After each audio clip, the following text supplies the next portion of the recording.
Welcome to the Find Your Leadership Confidence podcast with Vicki Noethling. You are about to discover impactful lessons that help you grow as an individual, grow your confidence, and find the positive and good within you, so you powerfully and authentically become the best version of yourself. Be sure you visit our website at www.findyourleadershipconfidence.com. While you're there, subscribe to us via your favorite network. Now tune in, get ready, and enjoy the journey of emerging as a leader of exception in the 21st century. Welcome, everyone, to the Find Your Leadership Confidence podcast. I'm your host, Vicki Noethling, coming to you from Roswell, Georgia.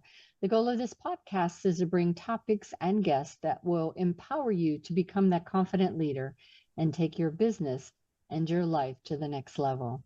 Today, I am excited to have with me Nikki Golly, and let me talk to you a little bit about Nikki.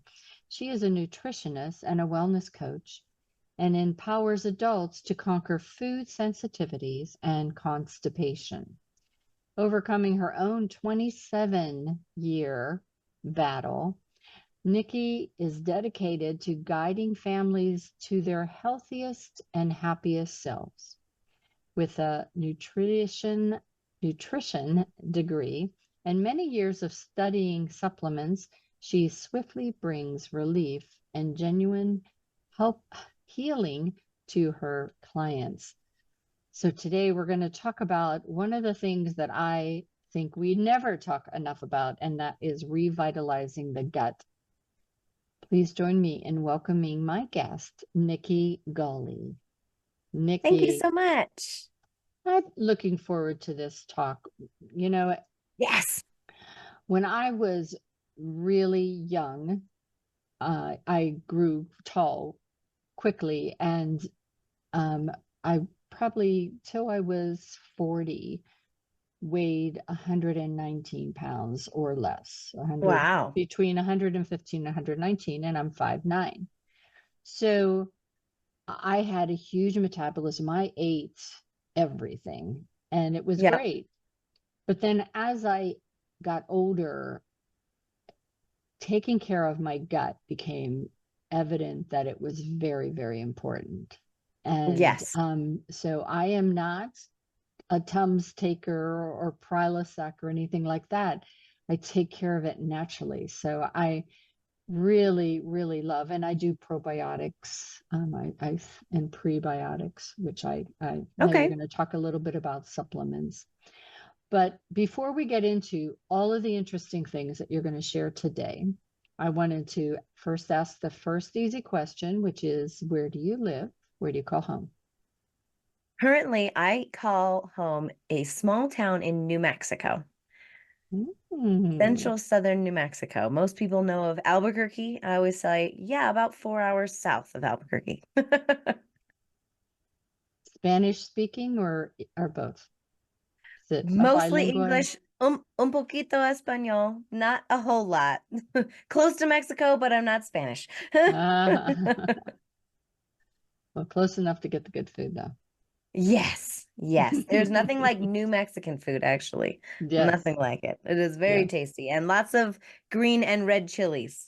Oh, my goodness. So spicy for all of you East Coast people. Right.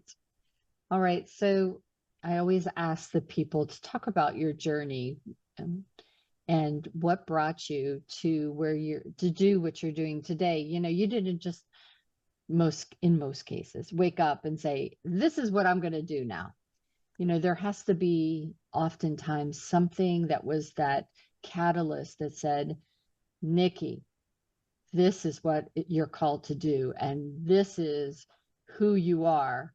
And it's really your mission, your vision, your mission, your destiny to talk about this. Yes. Talk about it. Yes. So for me, my vision and mission is to talk about the elephant in the room that nobody wants to talk about. And that's poop. And yes, I didn't just wake up and go, yes, I'm going to talk about poop all day long because I think it's going to be really cool. It's like, Well, I definitely have a lightness to it. And a lot of people are like, oh my God, you make it comfortable to talk about something. And I get it.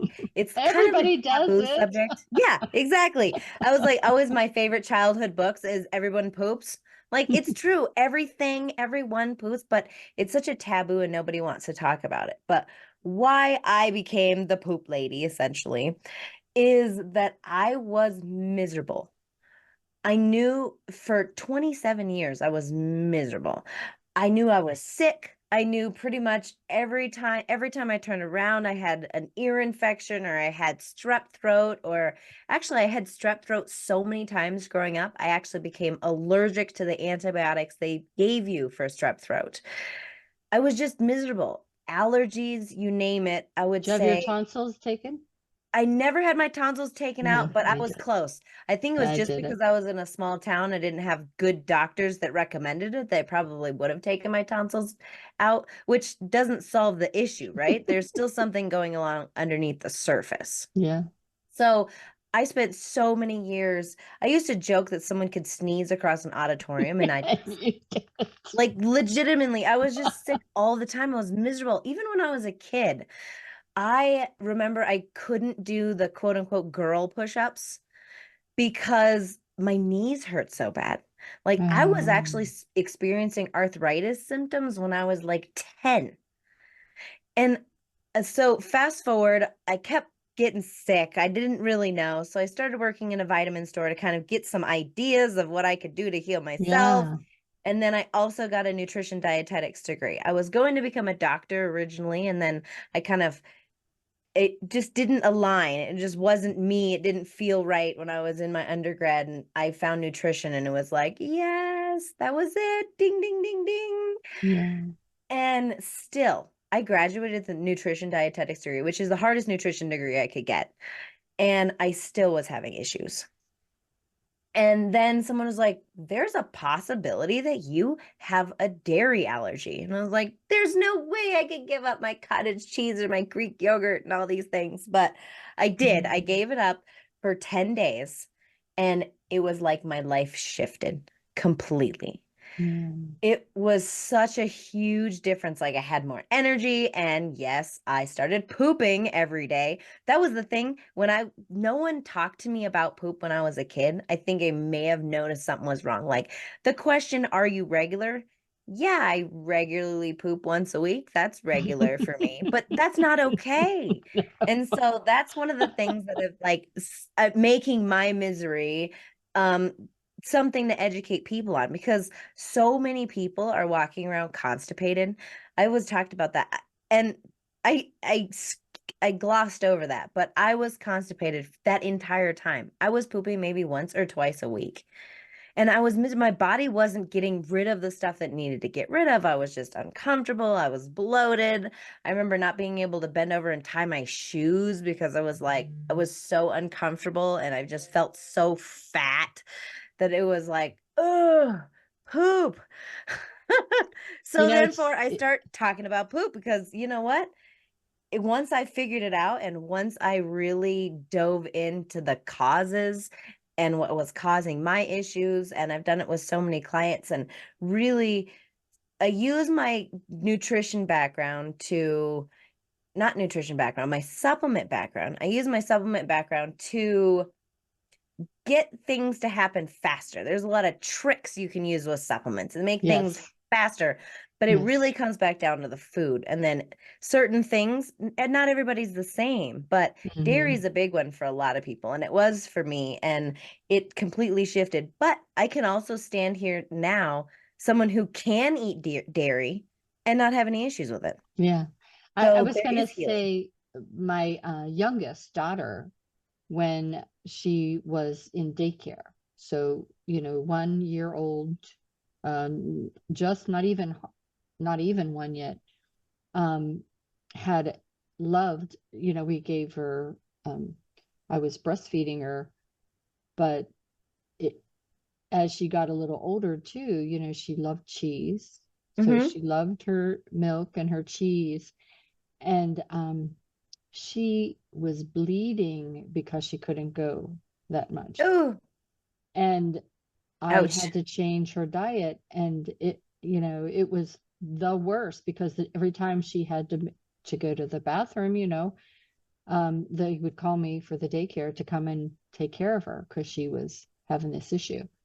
Oh, So I learned early to adjust my young child's diet to limit the amount of dairy. Now she can eat cheese and everything fine, but it's all about that moderation. yeah. Yeah. And sometimes it's not. Sometimes when my body was reacting to it, it was, well, first thing, dairy and wheat. Those are two big ones that I see a lot of allergies to. They're in everything.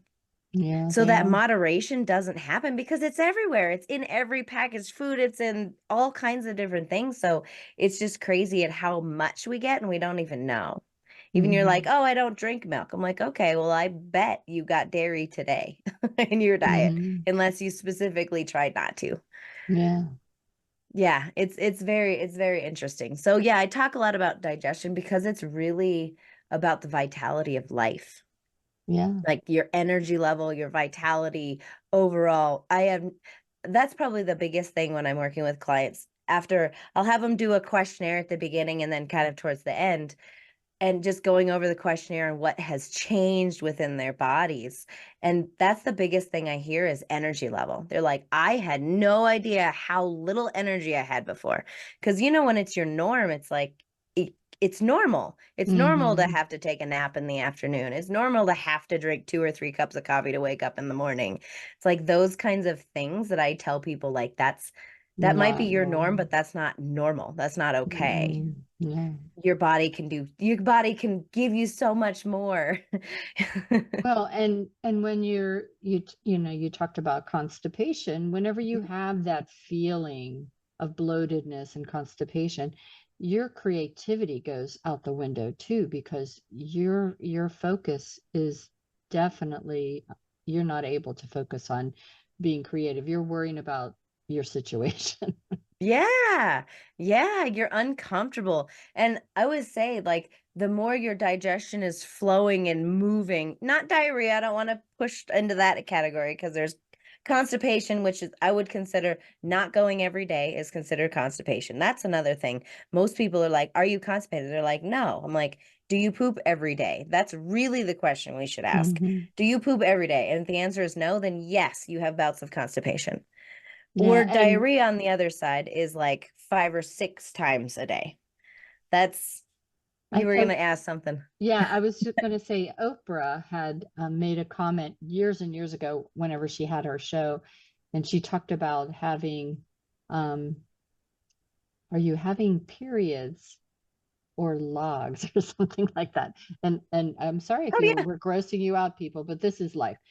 But and I It's thought about it, important. and I thought, well, and really, if you're having a good bowel movement, it has to be the longer, those little periods are really still indicating there's still issue. Yep. That's definitely closer to constipation for sure. So Dr. Oz got his start really through Oprah, and he coined the term the S-shaped poo. There's really only one type of poo that can really make an S shape. That not the little pieces, and it's not diarrhea or it's all fallen apart. There's only one type, and that's kind of your ideal poop. And that's what we go for every day. That's what we Yeah. want at least once a day, ideally 2 to 3 times a day is to have a bowel Hmm. movement. Most people don't even have once a day. And that's why I'm like, hey, you know what? Let's first have the conversation. Let's start there. It's not a taboo subject. Everyone does it. Yes, I'm not saying like play in it or anything gross like that. Like just glance at it. Just know what's happening, what's coming out of your body because and it and affects your a lot kids more. and your kids, be educating them. um Definitely. Definitely. Opening up that conversation within families, I think, is really, really key. The hard part is doctors don't really know.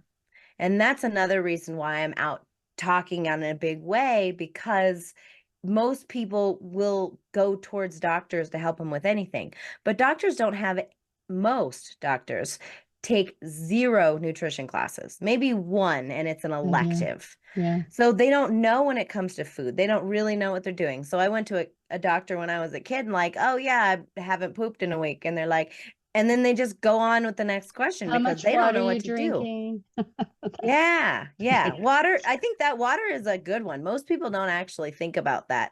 Even headaches, like people have headaches. I'm like, how much water have you drank? I actually have a client recently that was diagnosed with dementia. Before she started to work with me, she was diagnosed with dementia. And I was like, hold on.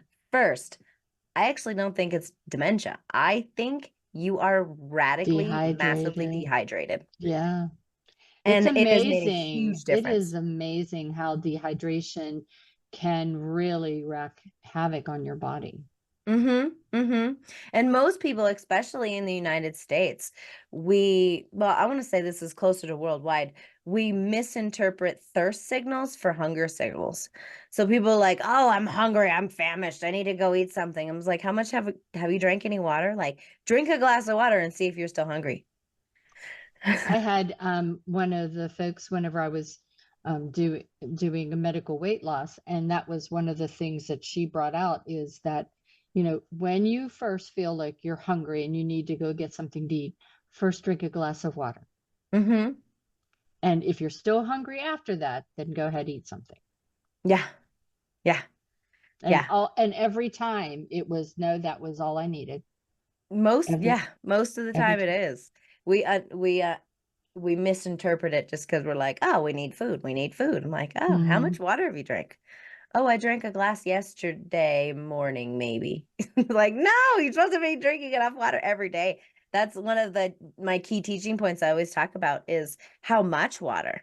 Like, yes, we say drink water. Like the old thing that most of us learn in school is like 8 ounce glasses of water. That's a good start. That's 64 ounces of water. But it also it leads to like, that's not for me. That's for somebody else. So what I say is take your weight in pounds. So anyone across the pond, your weight in pounds. Take your weight in pounds and divide it in half. So say you're a 150-pound person, divide that in half. That's 75 ounces of water is what that we should drink every day. Yeah. If we're a 150-pound person. Yeah. So for me, it's 96 ounces of water. So, and I have, I can grab over, excuse me for getting off camera, but mine has it where it tells me, and it gives me encouragement too, but you fill it up twice. And then in addition to that, I have this. Nice. Yes, I got my fancy water, and then I got my large, not so fancy water that I always have here. It's so important. Right. Oh, it's fancy water glass. It's just water. So we talked about water. I want to switch over, and we're going to end this with supplements, but I want to talk about outside of supplements because I'm holistic and I like to do things somewhat naturally if I can.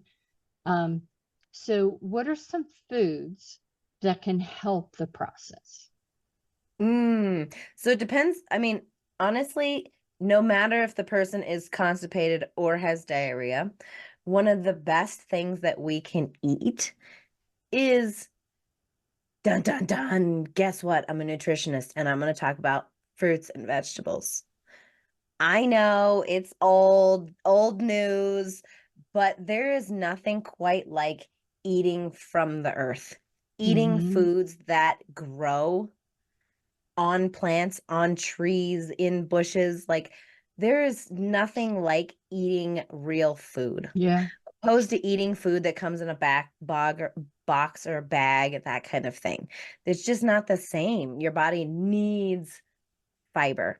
Fiber is one of the big things that most everyone doesn't eat near enough fiber. Right. I talk a lot about fiber, but it's not just any fiber. A lot of times in the food companies are like, here's a fiber 1 bar. This has fiber in it or that has fiber in it. It's like really going back to the foods that don't require anything else, maybe a little cooking. I mean, there's a lot of veggies out there that you don't even have to cook, but If you cook them, it still adds a little bit, doesn't take away the fiber. But fruits are the original fast food. We Yeah. forget about that, but legitimately, you don't have to do much to them. Maybe like an orange, you peel the orange, like that's it. You don't really have to do anything. An apple, a pear, you can just eat it. Persimmon is one of my favorites that most people don't even know about. They look like a tomato, but they're not. They're a fruit and they're very sweet. There's just so many things like what apricots, peaches, Mm-hmm. nectarines. There's so many different things. You don't have to do anything to. They have lots of fiber in them, but the other kicker is that they have micronutrients. So Yeah. vitamins and minerals. We don't get near enough vitamins and minerals from like nothing from packaged Yeah. foods. We Right. get carbohydrates, proteins, and fats, which I think are good, are important. We need those, are building blocks for the body, but it's the vitamins and minerals that make the biggest difference. That increases your vitality for life. That increases that, slows things down if your typical is diarrhea, or speeds thing up if you're consistently constipated. Like it Right. is really, really important to go back to foods that grow on the earth instead of things that are made in a manufacturing plant. Yeah. One of the things I added, I have a anti-aging and wellness business too. And so Hmm. one of the products is a plant-based protein that's really high quality. And Nice. I'm 65 and it just makes a difference. I used to have eggs and toast for breakfast, trying to get protein that way. And I was like, Hmm. no, I still felt sluggish in the morning, but this just with that. And then I have a powder that has all the fruits and vegetables you need, but I like fruits and vegetables. So I do Right, me that. too. But like I just had an apple and blueberries as part of my lunch. Nice. And I was told when I was again doing the medical weight loss that if you were craving a cookie or something like that, eat an apple. It will give Yeah. you the sweetness, but it also has all those extra added things. And don't peel the skin off. Right. Right. That's Right. part of the fiber. That is the skin is part of the fiber, just like a potato. Hmm. The skin is actually part of it. Not saying you have to eat the skins on everything all the time, or if that's a make it or break it for people, then peel it, but eat the apple instead of the cookie. It still makes a Yeah. huge difference. Even if you're peeling it, you're getting way more nutrition out of it. And we are disposed as humans to like sweetness, Yeah. to like fat, but the chemical companies, or rather the food companies, really know that. They know that they can hijack our brains as humans with Hmm. making something. Like each product has a specific, they call it a bliss point. There's a bliss point of food. And each product is slightly different, but it's a certain combination of salt, fat, and sugar. And that you can make things just taste So amazing good. and Hmm. addictive. Oh my gosh, it just hijacks our mammalian brain, and we just get addicted to certain things. But there are whole positions within companies just to get that bliss point of specific foods, that we buy Right. more of their product, we get more, we eat more, we overconsume, and and they have a continuous product continuous sales of the product. But if we can then know that, Yeah. know that companies are doing that, and then focus on eating the right foods or taking care of ourselves with eating those fruits and veggies and nuts and berries and those kinds of things that really give you a lot more nutrition as well. But Yeah. And it there's also keeps your gut in balance, which your gut's like your second brain. So your gut is your second brain. That is exactly. They are so intricately connected that most people have no idea. And that's why I said when you're constipated, like you mentioned it, when you're constipated, you can't be creative. You can't really think clearly. Things are not flowing right. That the more you're having great bowel movements and you're moving through your digestion, you're not thinking about it. You just go along with your day. You have more energy, you get more done, you make more money, you talk to more clients. It's like I've actually better created, attitude. yeah, exactly, your mood. Mm, Serotonin, that happy chemical, it's made in the gut. yeah. Most people's like, wait, you know what? It's like there is such a connection within our body. Just like we go to doctors for different things. Like you can go to a ear specialist and you can go to a foot specialist, you can go to a heart specialist. They are specialized in those specific things, but they don't talk about the whole body. Everything's Yeah. connected. Your foot's connected to your leg, which is connected. There's a little song about that. And kids, everything's connected. Your brain is definitely connected to your gut and how you feel and your vibrancy of life. And I've created a master class that is Healthy Gut, the Wealthy Speakers. Like, Oh, hello, if you're nice. out there, getting out there and you're speaking for a living, there's so many women. I mostly work with kind of women in midlife, but kind of business owners, that the healthier your gut is, the more money you make. Yeah. It's crazy. There is a clear connection. That's why, it's another part of my business is the health and wellness, because and anti-aging, it's like, is that keeping you from getting out here on camera or in person? But also the stamina that it takes to be a speaker, to be out on stage at that high Yeah. level for 40 minutes or an hour, you need that gut health. Yeah, definitely. Definitely. If you're worried, I know I talked a lot about women that are on stage that are afraid to get on stage because they're so bloated, they feel like someone's going to ask them if they're pregnant when they get off stage, or the other end, like the other side of the spectrum is that you're afraid you're going to have an accident on stage, or you're not going to be able to get on Hmm. stage, and you have to run off, or like Yeah. that. Everyone talks about the fear of public speaking. No, no, no. Fear of pooping yourself on stage is way bigger It's fear than public speaking. way worse. Way worse. Oh my gosh, time's flying by. Before we wrap this up, I just wanted to just touch on maybe 2 or 3 supplements that you would recommend to help in the having a healthy gut. Ooh. Specifically for the gut, I would say one of the best things is, I want to say probiotics, but I don't recommend probiotics for everyone all the time, especially because what you're eating matters. And we can feed a lot of good bacteria, but there's a thing that's on the rise called SIBO, that's small intestinal bacteria overgrowth. When you're taking probiotics, it is bacteria, and it has to go through your small intestine first. So sometimes we can cause issues by taking too many probiotics. That was one thing, but probiotics are amazing, especially if anyone's had like consistent bouts of diarrhea. Constipation's a little different, but definitely diarrhea, or if anyone has taken antibiotics in the last, do you know when you take antibiotics, it takes 4 years.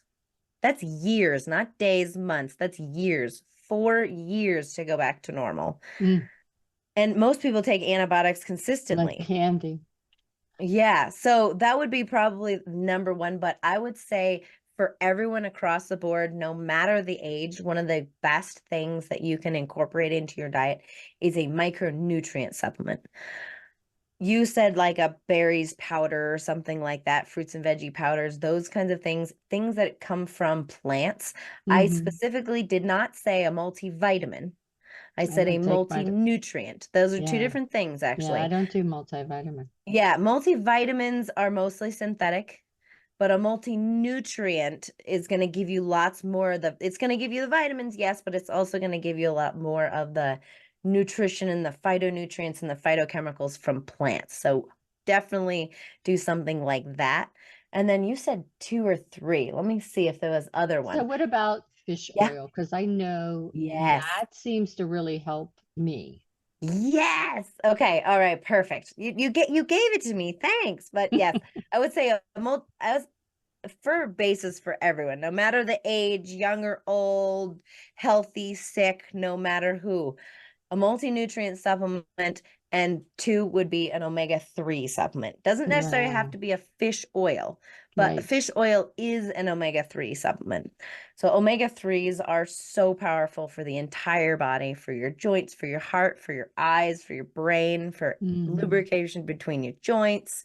It's definitely one of the best things that we can do. And normally people walk around.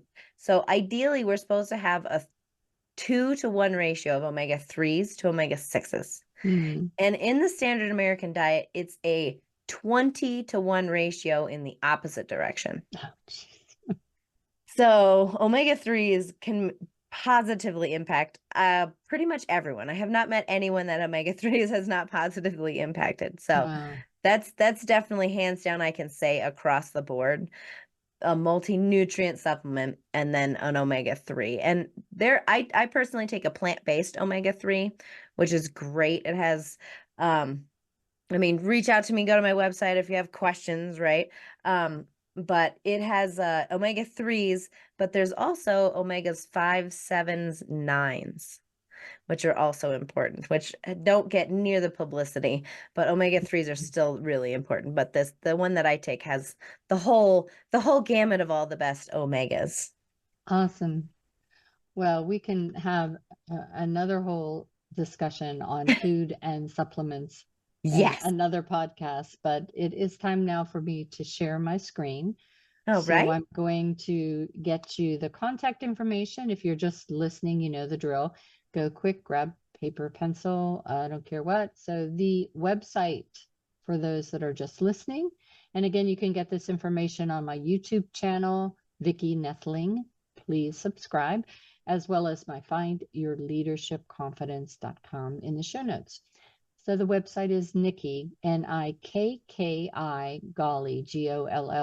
So all one word smashed together, nikkigolly.com. Facebook, she's nicole.golly.7. Instagram is Fuel Your Body. LinkedIn is her name again, Nikki Golly. And YouTube is Fuel Your Body with Nikki Golly. And Nikki's call to action is that you can go to her website to get access to your Poop Pop quiz. Say that 3 times. Poop Pop quiz. And the website location for this is just going to her nikkigolly.com/poop pop quiz hyphenated. So poop-pop-quiz. All right. So anything else they can find on that website? You can find all kinds of information about me, but it's easy. Nikki Golly is pretty easy to spell and easy to find. Definitely if you have any questions. And that's why I always say, assess where you're at. Where is your digestion? What is happening within your body? Believe it or not, I ask a lot of questions on there. Promise no graphics, no gross anything, just questions. But it's kind of like in school. Now that you're here, now it's pop quiz time. Let's pop quiz. What's going on with your digestion? How are you feeling? How much is it affecting your life and your energy? Because it's surprising at how little energy people have because they're not digesting properly. So pop quiz time. Assess that. Go to my website and check it out. And I look forward to talking to you. And Awesome. so not always, but for your people, I will, for the first 5 people that take me up and do the Poop Pop quiz, I will go over your results with you one-on-one. Awesome. Normally I charge $247 to do that, but just as a thank you, I will do that completely complimentary for the first 5 people to give you some actionable action steps and get you feeling amazing because you deserve it. Fantastic. So, Nikki, it's been just such a pleasure. Love chatting with you and such an important topic. So we'll definitely have to do this again in a Yes. little bit so that we can talk a little bit more, get more into depth about all of these things related to our gut. So thank you. And as always, I remind everyone that life is a journey and it's up to you to enjoy the ride. This is Vicki Noethling signing off. Thank you for tuning into the Find Your Leadership Confidence podcast with Vicki Noethling, where we share impactful lessons that help you grow as an individual, grow your confidence, and find the positive and good within you so you powerfully and authentically become the best version of yourself. Remember to visit our website at www.findyourleadershipconfidence.com and enjoy even more great episodes like this one. Again, while you're here, subscribe to us via your favorite network. We look forward to seeing you next time on the Find Your Leadership Confidence podcast.